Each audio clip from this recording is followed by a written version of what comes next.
क्योंकि पहला भी बहुत सारे इदां दे कांड होए ने, कदी निर्भया कांड, कदी आपां कह लईए कठुआ कांड, उन्नाव रेप केस, कि केंद्र दीयां अखां खोलण दे लई सिर्फ एक निर्भया कांड काफ़ी नहीं सी। पहले भी सरकारें कुछ हद तक बेईमान होती थी। राजनीतिक दलों का एक तरीका है कि वो देखते हैं कि उनका वोट का, उनकी सत्ता का लालच कैसे पूरा हो, मगर थोड़ी शर्म फिर भी रखते थे।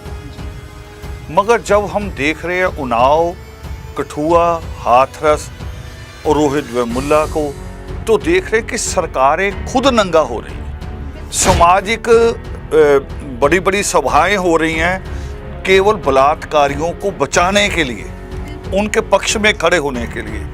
तो इतना नंगापन मैंने पहले कभी इतिहास में नहीं देखा। आज की खबर है, आज की पेपरों में खबर राजस्थान से लग रही है कि क्षत्रिय महासभा राम यात्रा निकालेगी वो 4 बलात्कारियों को बचाने के लिए। तो एक न्यूज़ वायरल हुई कि मुख्यमंत्री ने भी शायद ऐसे कुछ कहा, ठाकुरों का खून गर्म है। ठाकुरों का खून गर्म और लड़कियों के साथ है, कभी आदमियों के साथ भी पंगा करके देखो। ਤੇ बीजेपी ਦੇ लखनऊ ਦੇ बाराबंकी ਤੋਂ ਇੱਕ बीजेपी नेता ने ਰਜਿੰਦਰ श्रीवास्तव ਉਹਨਾਂ ਦੇ ਬਿਆਨ ਆਏ ਨੇ ਕਿ ਜਿਹੜੀ ਵੀ ਇਹਨਾਂ ਪੀੜਤ ਲੜਕੀਆਂ ਦੇ ਨਾਲ ਅਜਿਹਾ ਹੁੰਦਾ ਤੇ ਬਾਅਦ ਵਿੱਚ ਜਦੋਂ ਉਹ ਖੇਤਾਂ ਦੇ ਵਿੱਚ ਮਰੀਆਂ ਮਿਲਦੀਆਂ ਨੇ ਤਾਂ ਉਹ ਮੱਕੀ ਦੇ ਖੇਤ ਵਿੱਚ ਹੀ ਕਿਉਂ ਮਿਲਦੀਆਂ ਨੇ, ਗੰਨੇ ਦੇ खेत ਵਿੱਚ ਹੀ ਕਿਉਂ ਮਿਲਦੀਆਂ ਨੇ, अरहर ਦੇ खेत ਵਿੱਚ ही क्यों मिलਦੀਆਂ ਨੇ। को शर्म आनी चाहिए कठुआ को याद करते हुए कि ये ठीक है कि हाथरस की बेटी खेत में गई थी माँ के साथ काम करने के लिए, मगर कठुआ की बेटी तो खेतों में नहीं थी। उसको तो इन्होंने मंदिर में रखा, 8 दिन तक रखा, 8 दिन तक उसकी अस्मत लूटते रहे। और उसके बाद बेशर्मी ये कि एक मंत्री बीजेपी का और एक सांसद J&K का तिरंगा झंडा साथ में लेके, हाथ में लेके, और कठुआ की सड़कों के ऊपर पूरा एक प्रदर्शन निकाल रहे हैं कि ये झूठा केस है। ये सवालों का जवाब बीजेपी को, संघ परिवार को, जो कहते हैं हम धर्म विश्व गुरु बनने जा रहे हैं, उनको इन सवालों का जवाब देना होगा। वो विश्व गुरु क्या, वो इंसान भी नहीं अभी बन पाए हैं, इंसान बन कहलाने के लायक भी नहीं। उत्तर प्रदेश सरकार ने सुप्रीम कोर्ट में खुद हलफनामा दिया, ये कहते हुए लिखा उसमें कि हमने रात को 2:30 बजे इसलिए उस बेटी की लाश को आग लगा दी क्योंकि सुबह हिंसा हो सकती थी, बड़ा हंगामा हो सकता।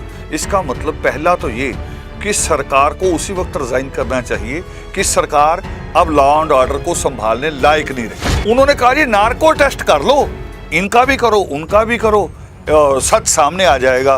और शायद उसमें यह भी कहा भी जो इसके जांच अधिकारी थे उनका भी कर लो। इसका मतलब SIT बिल्कुल नालायक लोगों की थी जो एक भी सबूत नहीं ढूंढ पाए कि हम ये सबूत पेश करते हैं। कि जब सुप्रीम कोर्ट में हलफनामा दे दिया सरकार ने कि हमने लॉ एंड ऑर्डर को ध्यान में रखते हुए डेड बॉडी जलाई, इसका मतलब CM की सहमति से हुआ। क्यों नहीं बोल देते है ना, एक बारी मान लिया, पर साडे देश के प्रधानमंत्री जिन्हां दा बोलन दा पूरा फर्ज बनदा सी, उन्होंने एक भी शब्द इस ते नहीं बोले। बोलने के लिए उनके पास है क्या, कहेंगे क्या? क्योंकि बोलेंगे तो सबसे पहले जोगी को सीट से हटाना पड़ेगा।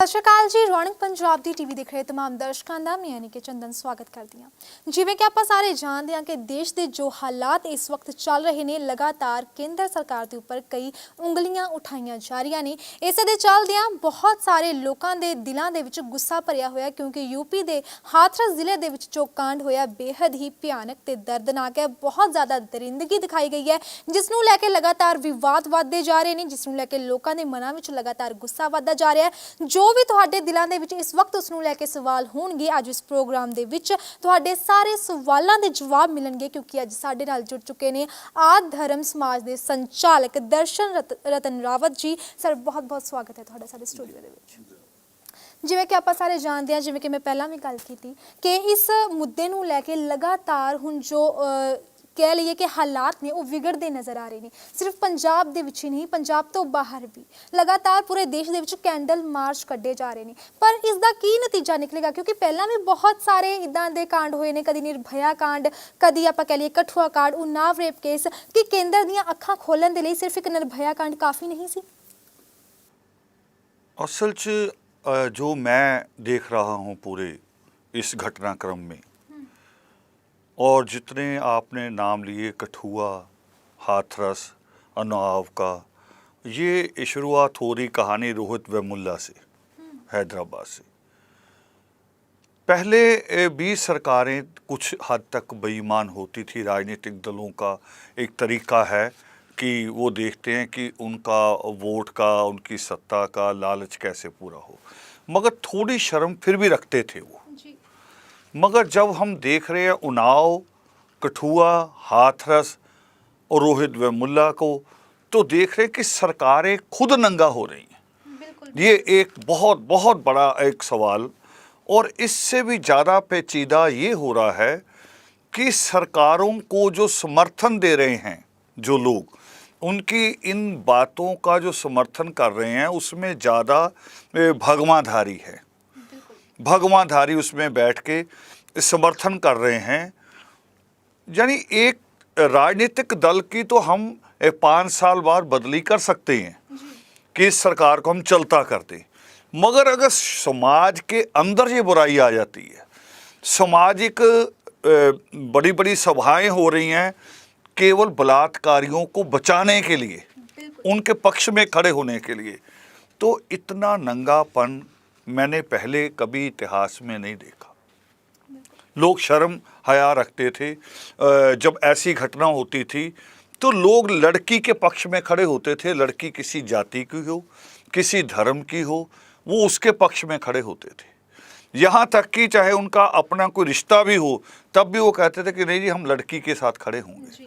मगर आज इतनी बेशर्मी, और ख़ास तौर पे उन लोगों के द्वारा जो धर्म के नाम पे सत्ता में आए, जिन्होंने धर्म को इस्तेमाल किया, धर्म के लोगों पे लोगों की भावनाएं भड़काई और राम मंदिर को आगे रखा, वो लोग सत्ता में आने के बाद इस तरह का माहौल पैदा कर दिया कि आज नैतिकता का, यानी नैतिक तो शब्द ही हटा रहना चाहिए शब्दकोश से, कि भारत की जो सत्तारूढ़ लोग हैं या जो उनके पीछे भगवा चोला पहन के बैठे लोग हैं, उनमें नैतिकता कहीं बची है तो शब्दकोश से हटा देना चाहिए।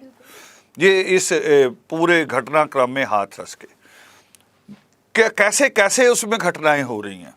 होता ये है कि कोई पीड़ित परिवार है तो मरहम लगाया जाता है, और फिर दूसरी बात, कानून पे एक विश्वास रखा जाता है दोनों पक्षों का, कि जब मामला अदालत में चला गया तो दोनों पक्ष ये कहें कि हमारा विश्वास कानून में है और अदालत हमारे साथ न्याय करेगी। मगर आज की खबर है, आज की पेपरों में खबर राजस्थान से लग रही है कि क्षत्रिय महासभा राम यात्रा निकालेगी, वो 4 बलात्कारियों को बचाने के लिए। बहुत ही शर्मनाक गल है, बहुत ज़्यादा।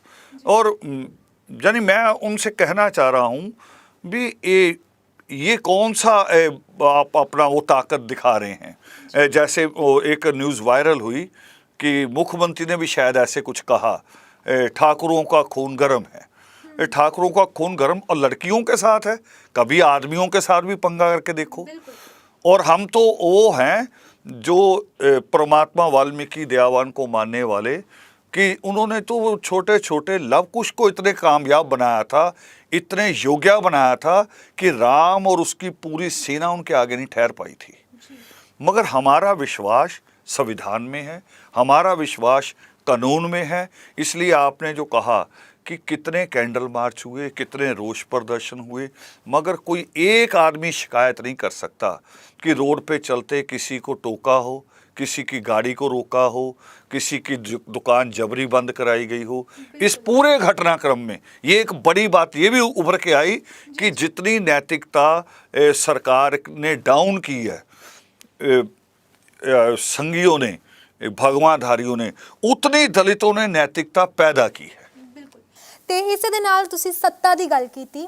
ਜੇ ਮੈਂ ਸੱਤਾ ਦੀ ਗੱਲ ਕਰਾਂ ਤਾਂ ਇਸ ਵਕਤ ਸੱਤਾ ਦੇ ਵਿੱਚ ਬੀਜੇਪੀ ਸਰਕਾਰ ਹੈ ਤੇ ਜੇ ਆਪਾਂ ਥੋੜੇ ਸਾਲ ਪਿੱਛੇ ਚਲੇ ਜਾਈਏ ਤਾਂ ਜਦੋਂ ਉਨਾਵ ਰੇਪ ਕੇਸ ਹੋਇਆ ਸੀਗਾ ਤੇ ਉਦੋਂ ਇੱਕ ਬੀਜੇਪੀ ਦੇ ਨੇਤਾ ਐਮਐਲਏ ਕੁਲਦੀਪ ਸਿੰਘ ਸੇਂਗਰ ਉਹਨਾਂ ਦਾ ਨਾਮ ਆਇਆ। ਉਸ ਤੋਂ ਬਾਅਦ ਜਦੋਂ ਕਠੂਆ ਕਾਂਡ ਹੋਇਆ ਉਸ ਦੇ ਵਿੱਚ ਵੀ 2 ਬੀਜੇਪੀ ਦੇ ਨੇਤਾ ਦਾ ਹੀ ਨਾਮ ਆਇਆ ਤੇ ਹੁਣ ਜਦੋਂ ਹਾਥਰਸ ਕਾਂਡ ਹੋਇਆ ਤੇ ਬੀਜੇਪੀ ਦੇ ਲਖਨਊ ਦੇ ਬਾਰਾਬੰਕੀ ਤੋਂ ਇੱਕ ਬੀਜੇਪੀ ਨੇਤਾ ਨੇ ਰਜਿੰਦਰ ਸ਼੍ਰੀਵਾਸਤਵ ਉਹਨਾਂ ਦੇ ਬਿਆਨ ਆਏ ਨੇ ਕਿ ਜਿਹੜੀ ਵੀ ਇਹਨਾਂ ਪੀੜਤ ਲੜਕੀਆਂ ਦੇ ਨਾਲ ਇਹ ਜਿਹਾ ਹੁੰਦਾ ਤੇ ਬਾਅਦ ਵਿੱਚ ਜਦੋਂ ਉਹ ਖੇਤਾਂ ਦੇ ਵਿੱਚ ਮਰੀਆਂ ਮਿਲਦੀਆਂ ਨੇ ਤਾਂ ਉਹ ਮੱਕੀ ਦੇ ਖੇਤ ਵਿੱਚ ਹੀ ਕਿਉਂ ਮਿਲਦੀਆਂ ਨੇ, ਗੰਨੇ ਦੇ ਖੇਤ ਵਿੱਚ ਹੀ ਕਿਉਂ ਮਿਲਦੀਆਂ ਨੇ, ਅਰਹਰ ਦੇ ਖੇਤ ਵਿੱਚ ਹੀ ਕਿਉਂ ਮਿਲਦੀਆਂ ਨੇ, ਬਾਜਰੇ ਦੇ ਖੇਤ ਵਿੱਚ ਹੀ ਕਿਉਂ ਮਿਲਦੀਆਂ ਨੇ। ਤਾਂ ਉਹਨਾਂ ਦਾ ਇਹ ਕਹਿਣਾ ਕਿ ਜੋ ਵੀ ਹੁੰਦਾ ਹੈ ਲੜਕੀਆਂ ਦੀ ਮਰਜ਼ੀ ਦੇ ਨਾਲ ਹੁੰਦਾ, ਸਾਰਾ ਕਸੂਰ ਲੜਕੀਆਂ ਦਾ। ਔਰ ਨਾਲ ਹੀ ਉਹਨਾਂ ਇਹ ਵੀ ਕਿਹਾ ਕਿ ਜਿਹੜੇ ਦੋਸ਼ੀ ਨੇ ਹਾਥਰਸ ਦੇ ਉਹਨਾਂ ਨੂੰ ਛੱਡ ਦੇਣਾ ਚਾਹੀਦਾ ਕਿਉਂਕਿ ਉਹਨਾਂ ਦੀ ਜਵਾਨੀ ਜੇਲ੍ਹ ਵਿੱਚ ਖਰਾਬ ਹੋ ਰਹੀ है।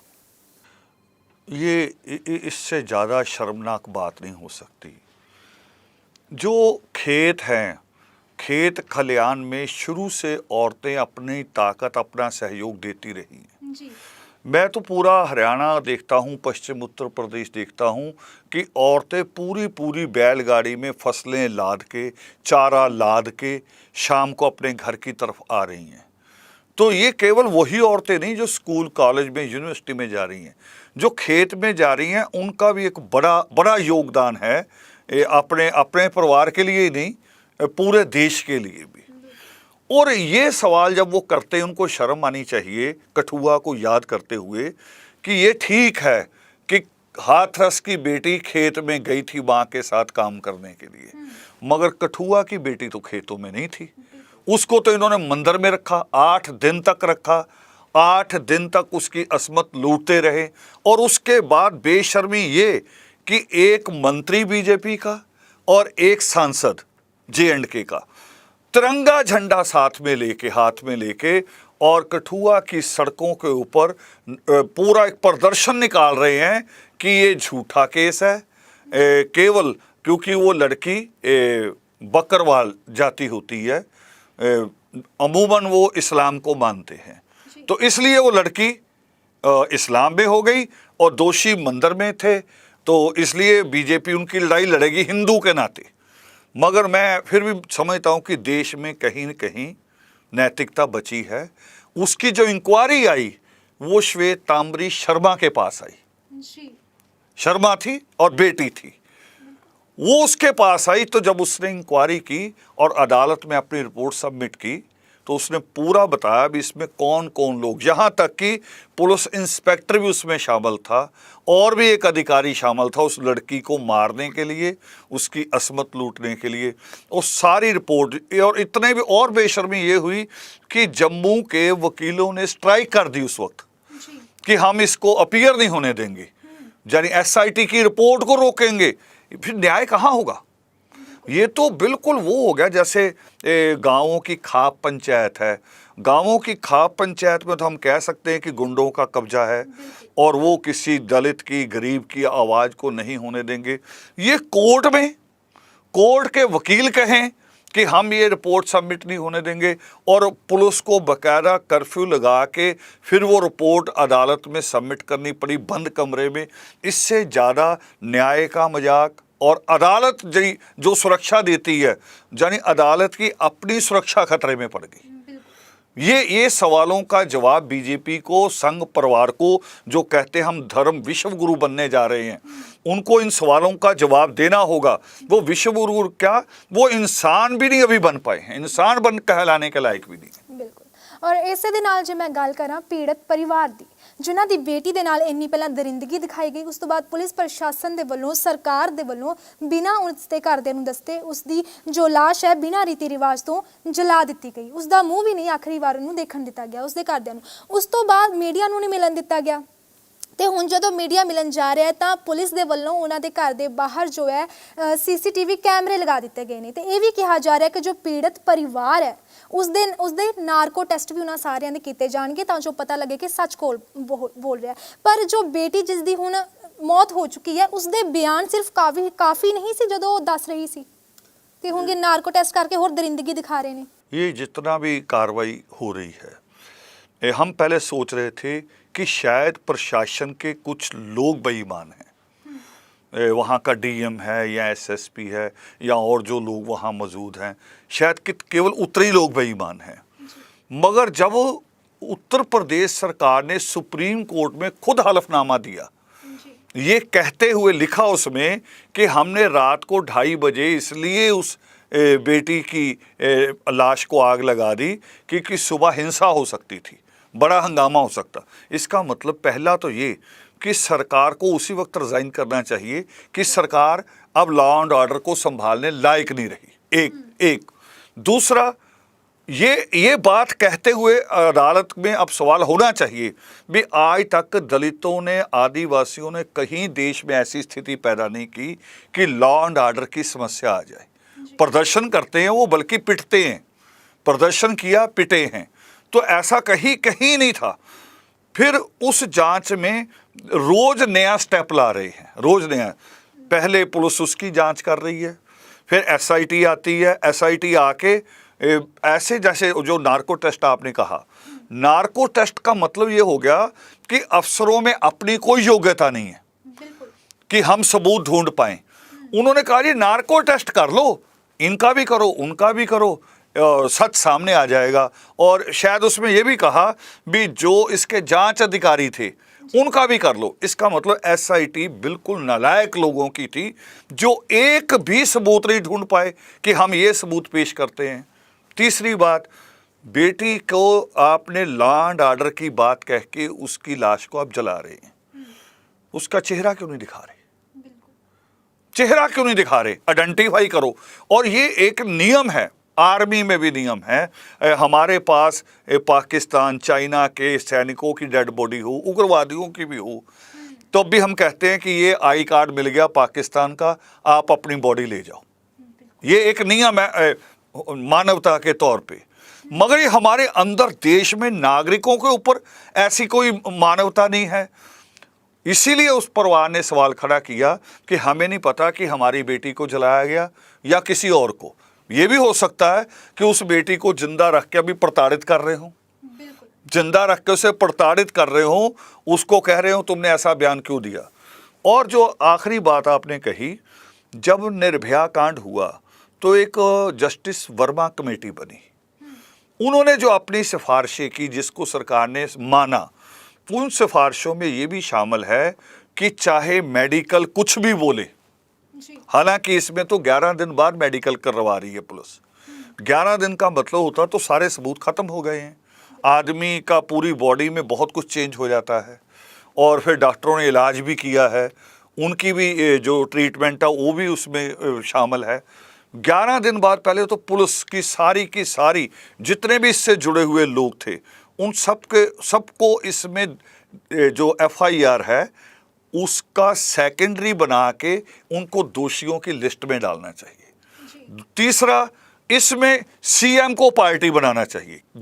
जब सुप्रीम कोर्ट में हलफनामा दे दिया सरकार ने कि हमने लॉ एंड ऑर्डर को ध्यान में रखते हुए डेड बॉडी जलाई, इसका मतलब सीएम की सहमति से हुआ है। तो सीएम को इसमें बकायदा इन्वॉल्व माना जाना चाहिए, उसको उसके पद से हटा के मुजरिमों के साथ कटघरे में खड़े किया जाना चाहिए, अगर देश को और दुनिया में इस देश की इज्जत बचानी है। बिल्कुल। ਤੇ ਇੱਥੇ ਆਪਾਂ ਲੈਣੇ ਇੱਕ ਛੋਟਾ ਜਿਹਾ ਬ੍ਰੇਕ ਤੋਂ ਬਾਅਦ ਫਿਰ ਤੋਂ ਤੁਹਾਡੇ ਸਾਰਿਆਂ ਦੇ ਰੂਬਰੂ ਹੋਵਾਂਗੇ ਕੁਝ ਹੋਰ ਸਵਾਲਾਂ ਦੇ ਜਵਾਬਾਂ ਦੇ ਨਾਲ।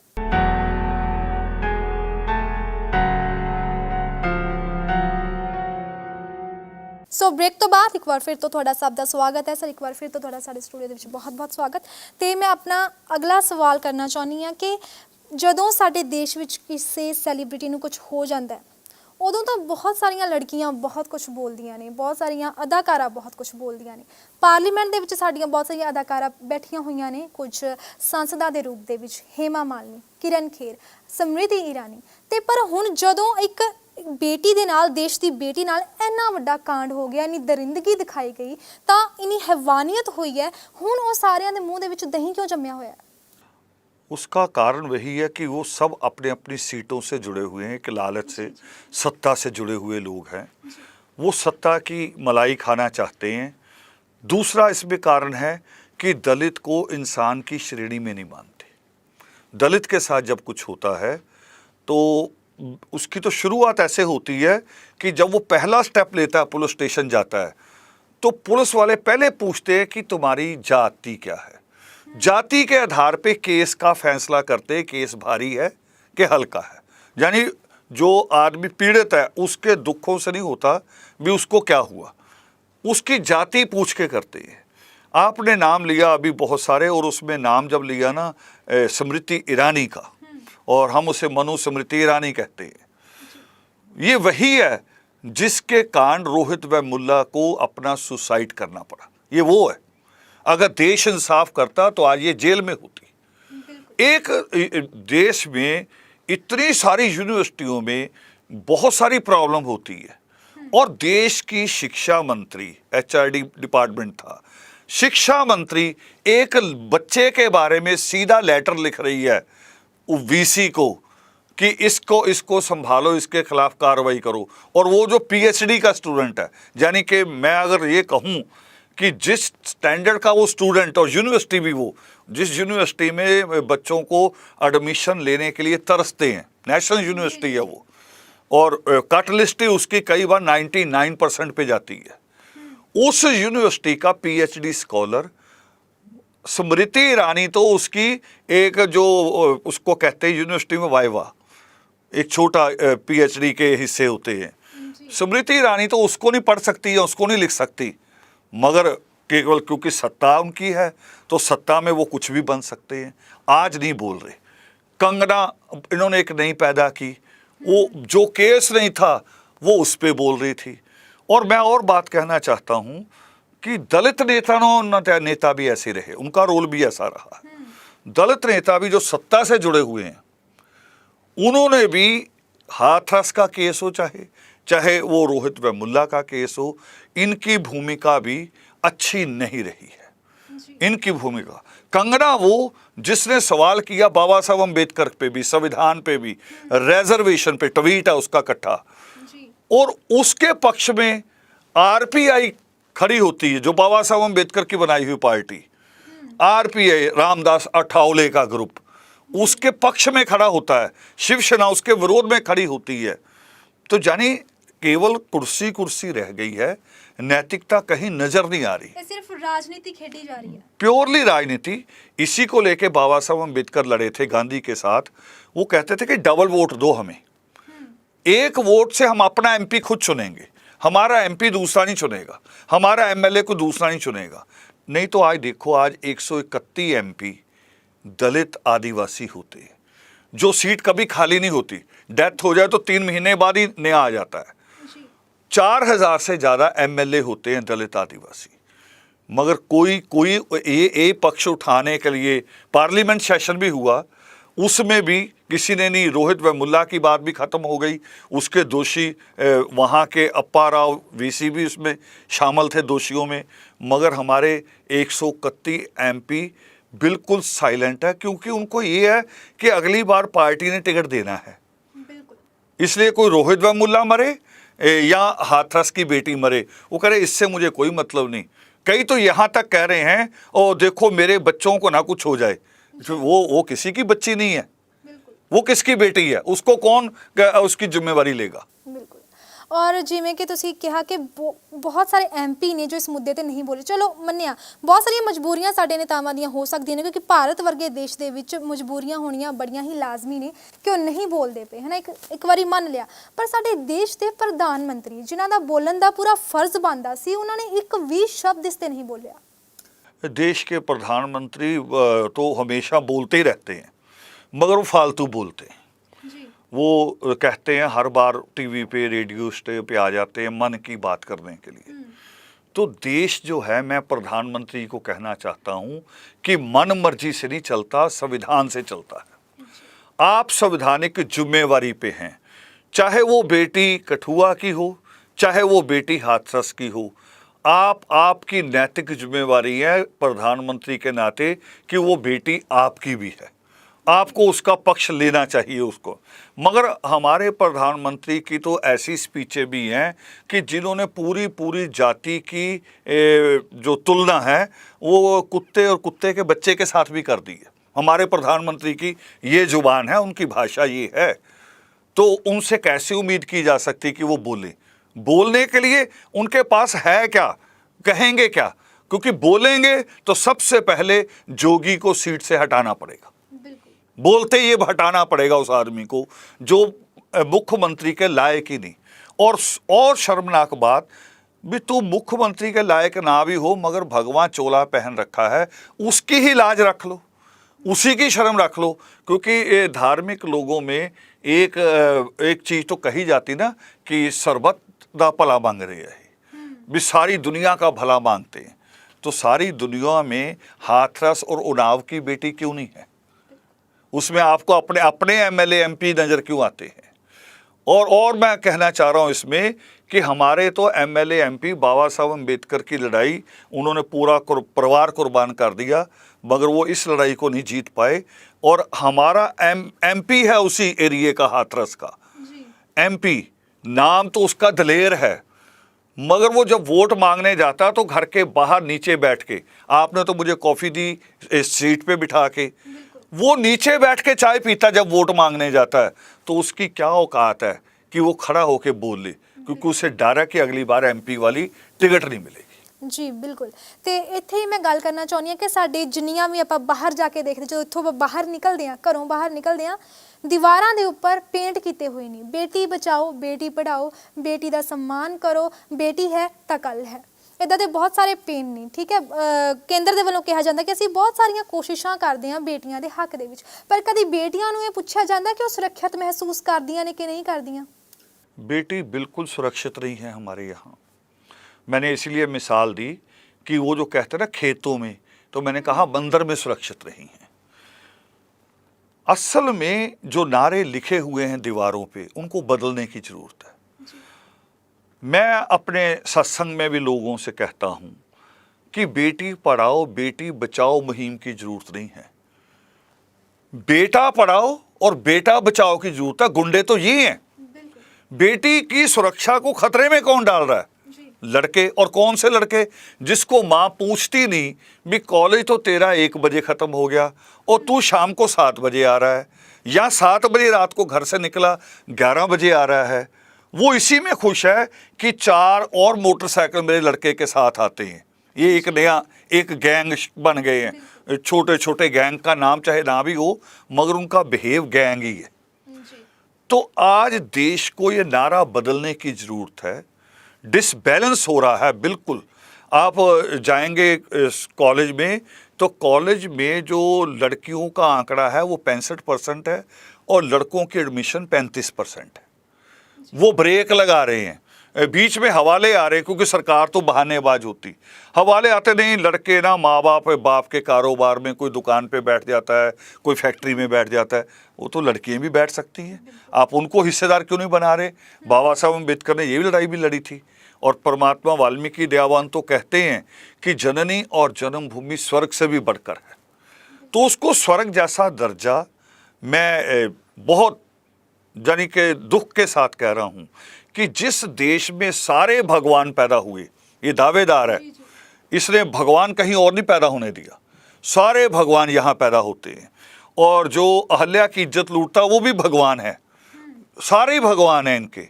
ये जो शहर है जहाँ हम बैठे हैं, जिसको जलंधर कहते हैं, ये महाराजा शंखचूड़ के नाम से है, जंदर राक्षस कहते हैं। उसकी पत्नी वृंदा, उसकी भी इज्जत लूटी गई, उसको भी भगवान कहते हैं ये इज्जत लूटने वालों को। मगर बेटी को सम्मान नहीं दे रहे हैं, भगवान भगवान कह रहे हैं। इनको बाहर आना चाहिए। मंदिरों के नींव पत्थर रखते फिर रहे हैं हमारे प्रधानमंत्री, मगर उनको सोचना चाहिए कि इन मंदिरों में बलात्कारी पैदा होंगे, इन मंदिरों से दंगाई पैदा हो रहे हैं, या इन मंदिरों में इंसान पैदा हो रहे हैं। ये एक बड़ा सवाल है जिसका जवाब संघ परिवार, जो अपने आप को कहता हम सबसे बड़ी एक बौद्धिक संस्था हैं, उनको इसका जवाब देना पड़ेगा कि इन मंदिरों से, धर्म स्थानों से कौन पैदा हो रहा है। ਬਿਲਕੁਲ। ਤੇ ਤੁਸੀਂ ਗੱਲ ਕਰ ਰਹੇ ਹੋ ਕਿ ਬਹੁਤ ਸਾਰੇ ਇਦਾਂ ਦੇ ਜੋ ਹਾਲਾਤ ਨੇ ਉਹ ਪੈਦਾ ਹੁੰਦੇ ਜਾ ਰਹੇ ਨੇ, ਜਿਸ ਨੂੰ ਲੈ ਕੇ ਜਿਵੇਂ ਕਿ ਹੁਣ ਹਾਥਰਸ ਕਾਂਡ ਹੋਇਆ ਤੇ ਇਸ ਨੂੰ ਲੈ ਕੇ ਬਹੁਤ ਸਾਰੇ ਧਰਨੇ ਪ੍ਰਦਰਸ਼ਨ ਵੀ ਹੋ ਰਹੇ ਨੇ, ਮੰਗਾਂ ਆ ਰਹੀਆਂ ਨੇ ਸਾਹਮਣੇ ਕਿ ਕੀ ਚਾਹੀਦਾ, ਹੋਣਾ ਕੀ ਚਾਹੀਦਾ। ਸੋ ਤੁਸੀਂ, ਤੁਹਾਡੀਆਂ ਕੀ ਮੰਗਾਂ ਨੇ ਸਰਕਾਰ ਤੋਂ ਕਿ ਇਸ ਦੇ ਵਿੱਚ ਕੀ ਨਿਆਂ ਹੋਣਾ ਚਾਹੀਦਾ? न्याय में तो अब वो आज उनके परिवार के बयान हो रहे हैं, इलाहाबाद हाई कोर्ट में। और जब कोर्ट में आ जाए मसला तो हमें कोर्ट की तरफ ध्यान देना चाहिए भी उस परिवार को अच्छा वकील मिले और वो परिवार बेखौफ होकर गवाही दे सके, ये इसकी ज़रूरत है। तो उसके लिए हमने एक अभी भी जो प्रदर्शन हुए उसमें भी यही एजेंडा था कि उस परिवार को यूपी से शिफ्ट किया जाए।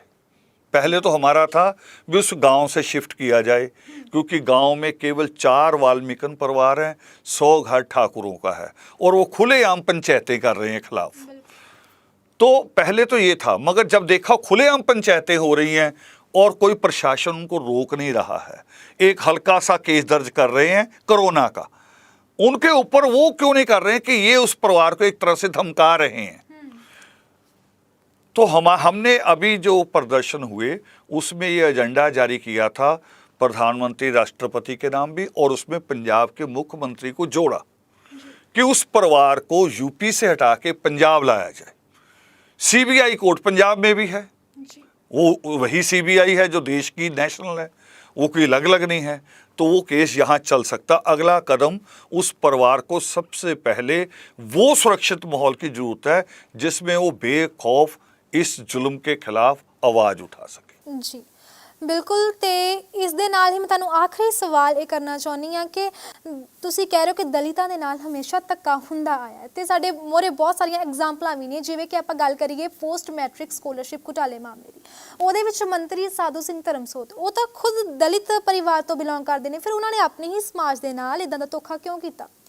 मैंने पहले भी कहा कि जो राजनेता लोग हैं वो केवल अपनी सत्ता से जुड़े हुए हैं, उनको इससे कोई मतलब नहीं है कि पीछे कौम का क्या हो रहा है। हाथरस का एमपी मैंने बताया भी, एमपी वाल्मीकि परिवार से ही है, दलित ही नहीं, उसी वाल्मीकि परिवार से है जिस परिवार से वो बेटी है, फिर भी नहीं हुआ।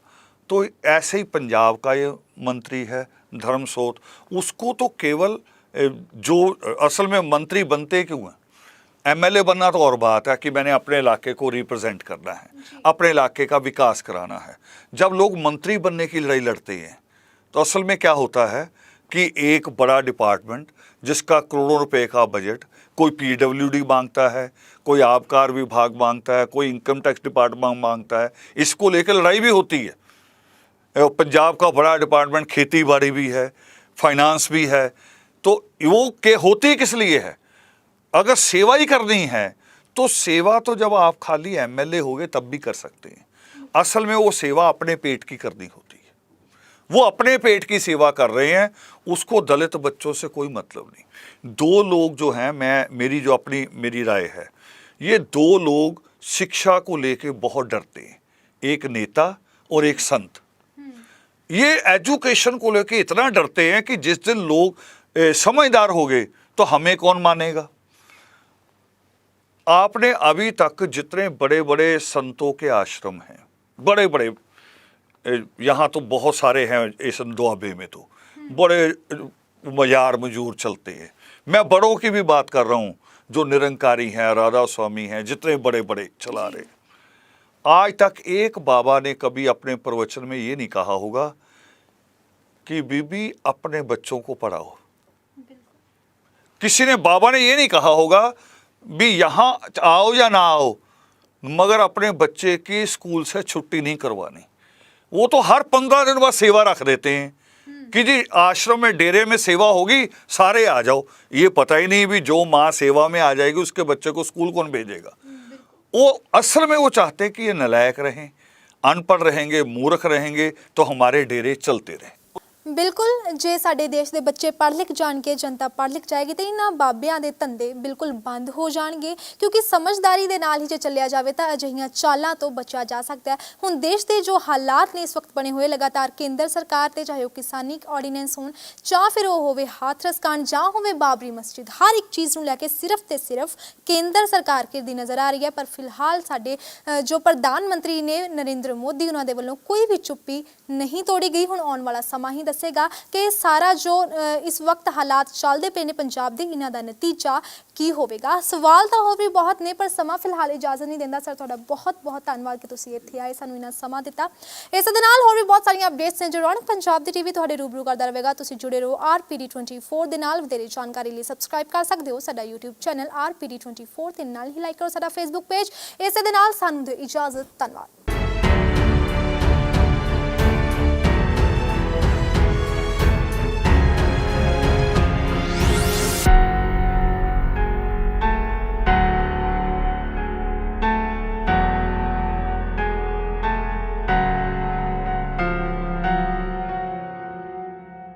ਹੋਰ ਪ੍ਰੋਗਰਾਮ ਤੇ ਨਿਊਜ਼ ਅਪਡੇਟ ਲਈ ਸਬਸਕ੍ਰਾਈਬ ਕਰੋ ਸਾਡਾ YouTube ਚੈਨਲ RPD 24 ਤੇ ਕਲਿੱਕ ਕਰੋ ਬੈਲ ਆਈਕਨ ਤੇ।